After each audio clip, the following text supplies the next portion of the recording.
Hello, welcome to Dan Really Likes Wine, presented by Pick n Pay and presented this week from the Table Bay Hotel in Cape Town, which has just reopened. This is the reopening weekend, and it's a really special weekend for a hotel that I love. It's very close to my heart. It's my home from home when I'm away from Johannesburg and down here in the Cape.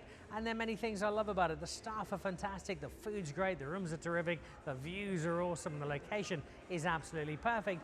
But I also really like the wine list. It's got a massive wine list, it's very carefully chosen, and it features a couple of wine people who we're going to be seeing on the show this evening. So this is the crescendo of the reopening. We're having a dinner, a wine pairing dinner. PJ Powers doing the music with a little help from our brand new Miss South Africa, Shudufhadzo Musida. We've also got Chef Siba with us, and we're going to be trying wine from Bubbles Ferreira, his Graham Beck range that's known all over the world.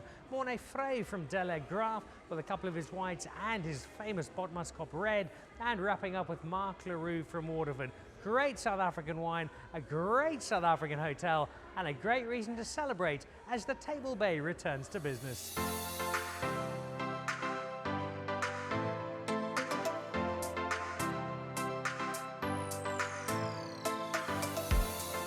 Peter Ferreira, we welcome you here from Graham Beck with this selection. The first thing I know everybody's thinking already, given my earlier comment, is Barack Obama drinking your wine at his inauguration. That is seriously, seriously cool. Give us the backstory and how that came together. Good evening, everyone. Thank you for the opportunity. It really reminds me a little bit when I was driving in today that the late Graham Beck and Sol Kersner were really great friends. This relationship goes back many years, and it's great to be back and see Table Bay operating again. So to take you back to Barack Obama, I actually have to just remind everyone that the real success of Graham Beck was in 1994 when Nelson Mandela became our first elected democratic president, who also celebrated with Graham Beck. In November 2007, I introduced the wine to a sommelier in Chicago, and when I told him the Mandela story, he said, "Stop right there. I have the right people who will appreciate this." And who was the Democratic elected candidate? Barack. He was the senator in Chicago, went to the restaurant, and Edwin, the sommelier, walked in with a tray of the Graham Beck bubbles and says, "Please enjoy this wine. This wine was used at Nelson Mandela's inauguration." So if you have a story that is really there, it is fit for any president. So if you are running for any presidency, whether it's the bowling lawn club or the tennis club or the golf club, we have the wine for you. It's a wonderful story, but it can only go so far in selling your wine, telling people that it was drunk by Madiba or drunk by the Obamas. It's still got to be backed up for the general wineries by something that is particularly good, and that's what you've done for a very long time. We've got two examples here. Tell us first of all, for those people who may be early on in their wine journey, it looks like champagne, it tastes like champagne, but it doesn't say champagne on the bottle. Why not, and what is the difference? And then introduce us to these two and why they are so different. So, first of all, we respect champagne as South African winemakers. I think the ultimate for any winemaker, if you are benchmarking or you're aspirational, champagne will always be the best benchmark. But we realize that we don't have the terroir, which is the sort of a French term for the soils and things like that. And we realized that we had so much more sunshine that we could be the better alternative. So if you don't want to do champagne, you have to think about South African Cap Classique. And Cap Classique is uniquely, even the champenoise can't have a reference to Cap Classique. So Cap Classique is completely unique in South Africa. Cap refers to the Cape, and Classique, the traditional method that we do, which involves a secondary fermentation. So all the bubbles that you will be tasting is developed through a fermentation within the bottle. And we started off by giving you the president's choice. which was the Graham Beck, when everybody was welcome tonight. And now we have the rosé, and I don't think you have to. Is this the rosé? No, sorry, it's not. This is the rosé. This is our non-vintage. You know, we are blessed with the sunshine. So when we make wine in Robertson, that's why it's called Robertson. It's only about the sunshine, but it really gives us beautiful primary aromatics at low sugars, which we really need, and I think that is the point of departure between Cap Classique and Champagne. And our rosé is a non-vintage, so it's a really everyday, beautiful drinking wine. There's a little bit of light strawberry and maybe a little bit of red cherry fruit flavors on the nose. A really go-to wine at around 11 o'clock in the morning because it's nice and refreshing on the palate. It cleans the palate, stimulates the taste buds. But if you do go to the second one, which is our Blanc de Blanc, which is 100% Chardonnay, you will definitely notice there's more intensity, especially on the palate, and it's all related to the time that the wine will spend in our cellars. So the first wine will be around 18 months from start to getting it ready for the marketplace, and this wine is 4 years. So this is the vintage 2016, and yeah, you can start feeling the intensity of the yeast flavors. Just a final one for you before we go. We've got some lovely food here. We tend to think of bubbles, of champagne, of Cap Classique as something to celebrate a birthday, a wedding anniversary, winning Miss South Africa and bathing in bubbles for the next week. We should also be looking at it as something to have with food, though. What do you like having food-wise with a glass of Graham Beck? It's a very good point. I think in part of your introduction tonight about the food and wine pairing, there is no such thing as right or wrong anymore in pairing. It's all about the journey, and it really opens your wine. I always say, you know, we intend to be stigmatized by white meat has to be white wine, red meat has to be red wine. And if you want to change that and take on the challenge, you can even drink sparkling wine with red meat. It's really that exciting. So in terms of pairing, wow, you know, we're talking about breakfast, lunch, or dinner. Oh, we don't know. The go-to for me is any shellfish with bubbly or Cap Classique. It's really because the bubbles really bring out more of the sea flavors out of seafood. Perfect. Thank you very, very much indeed, Peter. I think it's a wonderful introduction to some of the wines. Please feel free to ask for some more if there's a particular one that you really liked. And the relationship goes beyond just the wines here, but the house Cap Classique here at the Table Bay is also made by Graham Beck. So we have a very strong and warm relationship. Do pair with the food, do enjoy. Peter, thank you very much indeed. Much appreciated. We'll let you go and finish off another 5 or 6 bottles of Cap Classique, purely for research.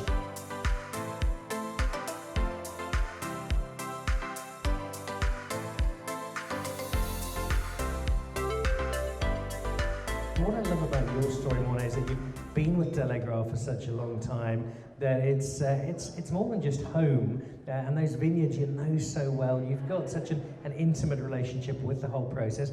Tell us a little bit about what it's like to be a winemaker at the same place for so long and to almost grow up with some of those wines. It's quite fun. It's quite exciting. And the great thing of being there for so long is just harvest becomes just so easy, and we know the vineyards, I know each vine, and we know the team has been together. We've been a solid team for at least 10 years with nobody leaving the farm, so we've been really solid. So we just love making wine on the farm. It's a really small property. We only produce wine from about 17 hectares, and we also buy a bit of fruit, but we focus quite a lot on the fruit on the estate because it's a really, really special site in Stellenbosch. It's a really kind of very unique mountainous sites. So we always talk about mountains in Europe, kind of all the best vineyards come from those really kind of mountainous sites. We're definitely mountainous on Delaire, kind of north-facing, warm, rich soils. We just make some really nice reds and brilliant white wines. Well, let's go into those white wines, and the first one we're drinking is a reserve. Now, reserve can mean different things. If you're a tank, it was your position when you played rugby, but when it comes to wine, it means something else entirely, because reserve is the wine that we revere. It's the wine that we hold in higher esteem. What makes this a reserve, and then what makes up this particular wine? What goes into it? What are the grapes at play here? Yeah, then quite a special wine for us. It's a white reserve, and we don't really want to complicate people too much with where it comes from, because it's a white Bordeaux. But we on Delaire, we really like to make that style, and it's a very small parcel, and we use two varieties of Sauvignon Blanc and Semillon. That's very traditional for the Bordeaux area as well, and Sancerre and Loire. But this combination of the two, and also to ferment it in barrel. So it's a barrel fermented white.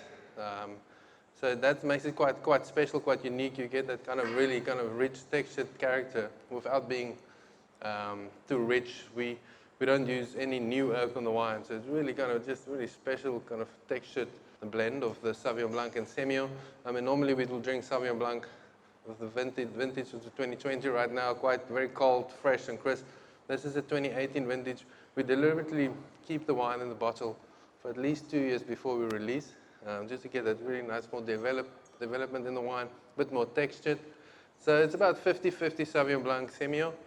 And yeah, try the wine. I think it's really quite fun for tonight. Also with food and wine pairing, it's always quite a fantastic wine. It's more a food wine, a rich wine, more textured, as I mentioned. I love the word texture.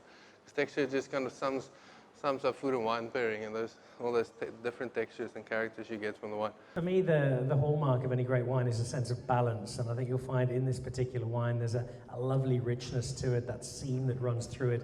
You've still got the freshness of the Sauvignon Blanc, but the Semillon just gives it a bit of structure, and when you're having it with food, it's just a really nice wine to drink on its own, but also to have with food, and a little bit of bottle age as well, just softens it all up. So a lovely combination. I'd like to go on to the second wine. This is the one we've had a lot of discussion about. This is the Botmaskop, which is a red blend. It's a 2017. For those of you who know your wines, know Stellenbosch, 2015 was the year of all years. So much like 2020 was the best year for Miss South Africa's ever, so 2015 was a year where Cabernet Sauvignon in particular, but red as a whole out of Stellenbosch really stood out. This is 2017, and I'm hearing from you, I'm hearing from Stuart and Takara across the road, I'm hearing from a lot of guys in Stellenbosch that 2017 as a vintage, maybe not showing quite as early, maybe not being quite as brash so quickly, but as a wine that's possibly going to go even further and produce a vintage that could, in time, be even better than the already famed 2015. Thanks, Daniel. We had many discussions of this, you're right. And it's quite a fun topic to talk about a 2015-17 vintage, because the 17 for me, it's got all what the 15 had, but with that X factor. We always talk about that extra little thing. And for me, that extra you get in the 2017 is this little bit of earthiness, it just kind of completes the wine. The wine itself is a Bordeaux blend, so we do, on Delaire, we focus a lot on Cabernet Sauvignon. So it's predominantly Cabs, a bit of Cabernet Franc. I love Cabernet Franc. Cabernet Franc is a great variety on the estate. You get that kind of violet, kind of diluted character of kind of a more red fruit, and just kind of make the wine very, very approachable, very elegant. Yeah, so quite very classic Stellenbosch Bordeaux blend. And the name of Botmaskop is the mountain on Delaire, named after the boatman that used to kind of look over Stellenbosch when Stellenbosch was founded. And so, yeah, a very famous wine for us. It's our flagship wine on the estate, and we've been making this since 1992, so long before I started. And I'm quite proud to keep the tradition going on producing this quite an iconic wine in South Africa and quite a few parts in the world. Thank you very much. Well, thank you for sharing it with us tonight. I had this blind tasting about 2 weeks ago and picked it immediately. That Cab Franc comes through so beautifully and just adds that little bit of perfume to it. It's a lovely, lovely wine. Morne, thank you very, very much indeed. Morne Frey from Delaire Graff, a second of our winemakers this evening.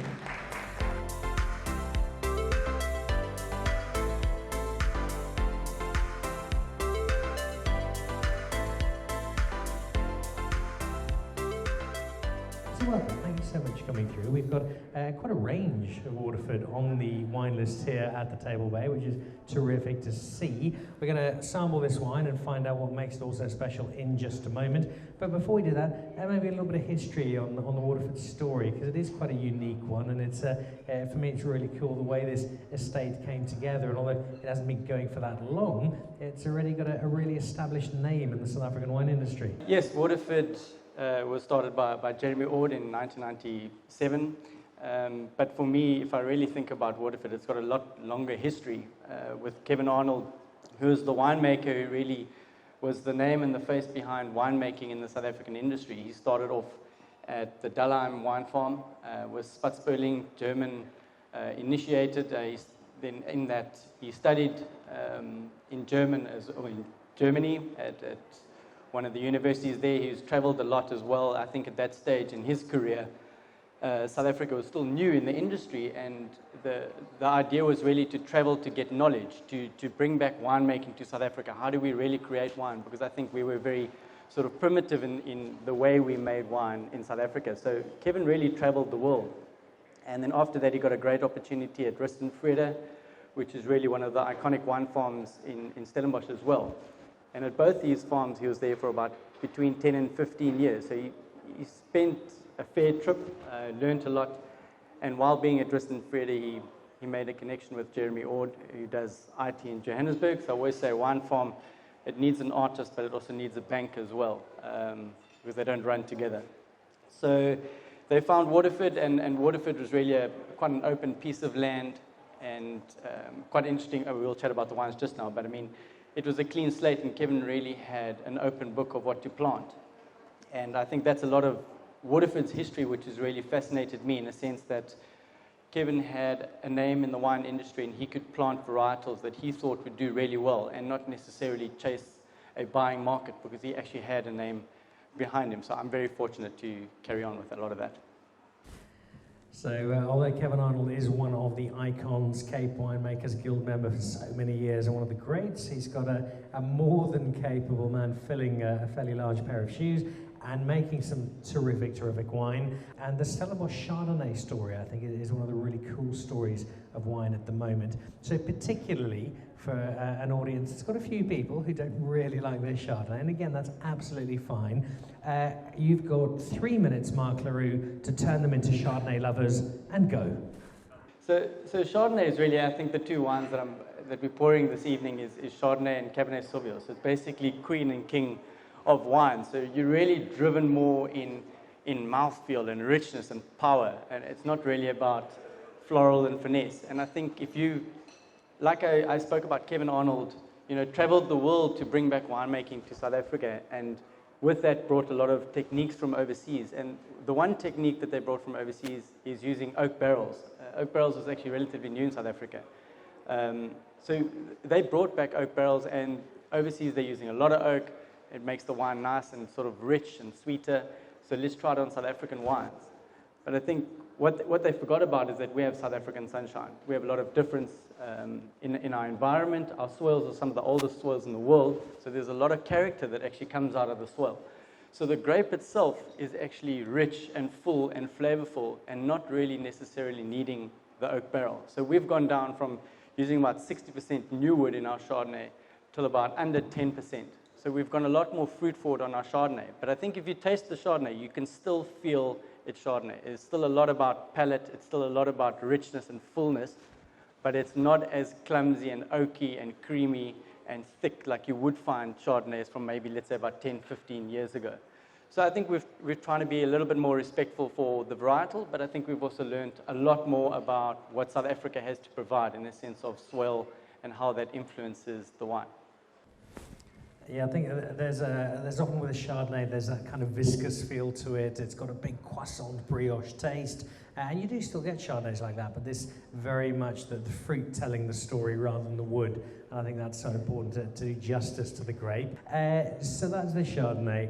Onto the Cabernet Sauvignon. And if we look at all of the wine of Stellenbosch, it is by far South Africa's most well-known, most celebrated wine area.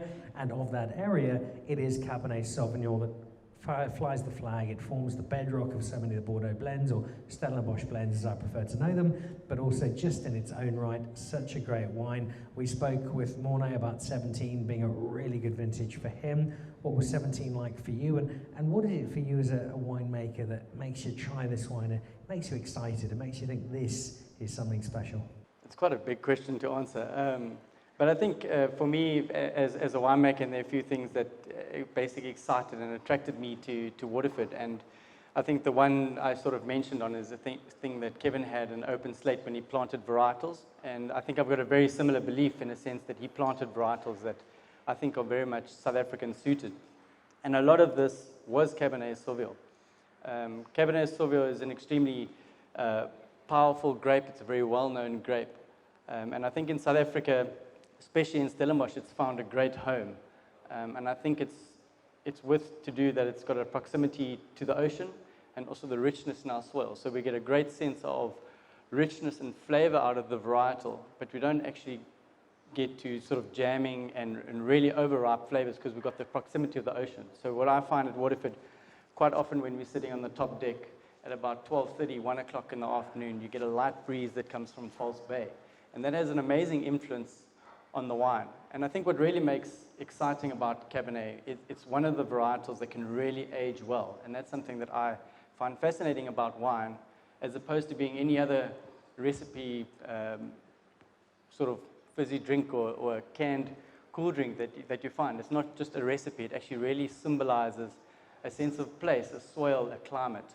And Cabernet really expresses this really, really well. And I think the exciting thing about vintage, a lot of winemakers talk about vintages in 2017, 2015. And in South Africa, there's no two seasons that are the same. I think we've had drought in the last couple of years. We've had a winter that's been strange. It snowed basically in Stellenbosch about 3 weeks ago, which is crazy because we're supposed to be in summer. So all these things actually influence the grape at the end of the day, which influences the wine that's being made. So for me, it's really a fascinating liquid that can really explain something that's really, really special. I think this is terrific. I'm a big fan of Cabernet Sauvignon, and I think this is such a special wine. In fact, I'll use a word. English is my second language. My first language, as many of you will know, is Venda, and I will use the word Shudufhadzo, which means to take your breath away. And I think it certainly does exactly that. Mark, thank you very much. Really appreciate it. Mark LaRue from Waterford, our third and final winemaker for the evening, and much, much appreciated.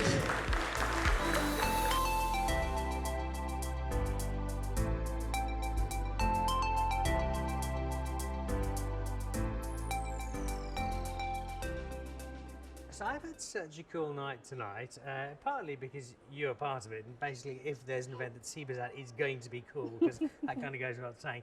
But what I've loved is watching you just sit back and enjoy yourself. You haven't had to cook anything, you haven't had to do any work other than this, I suppose. But I've also watched you just picking up a couple of glasses of wine, and I could see the smile in your face. We had some really good South African wine tonight here at the Table Bay, and it's just every time we do this, it's a reminder. The wine industry in particular is just so good in South Africa. It is.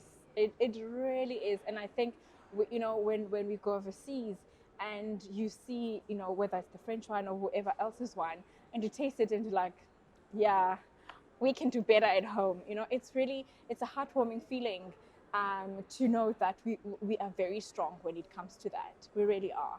Yeah. There's been some lovely food tonight. The chefs at the Table Bay have gone all out. I think they knew you were here, so they felt they were under a little bit of pressure.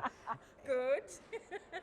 For Siba the chef, you've sold millions of cookbooks, you've got millions of people watch your TV shows, you're in a really high-profile space. What for you is the importance of wine in that greater scheme of being a chef? Wine is the binder. Wine is that one thing that if, for instance, I've created such a beautiful meal, and when you pair it with wine, it just takes it literally to another level. It's able to elevate the food in a beautiful way. The last word on wine complementing, but in a slightly different space. How well did the wine tonight complement, first of all, PJ Powers, and secondly, our brand new Miss South Africa, Shudufhadzo Musida, who turns out she's just this amazing singer. Wow. I think wow, that was just an explosion. That was just amazing. Now, can I just talk about PJ Powers? Please do. I grew up watching her. So I said to her earlier on, I said, PJ, I'm going to sit next to you. I'm just going to fangirl for a moment, and please allow me, you know, because she's just, you know, she's just so beautiful, beautiful heart. It's so lovely to have some time to chat to her. PJ Powers, Chef Siba, it's one South African favourite celebrating another.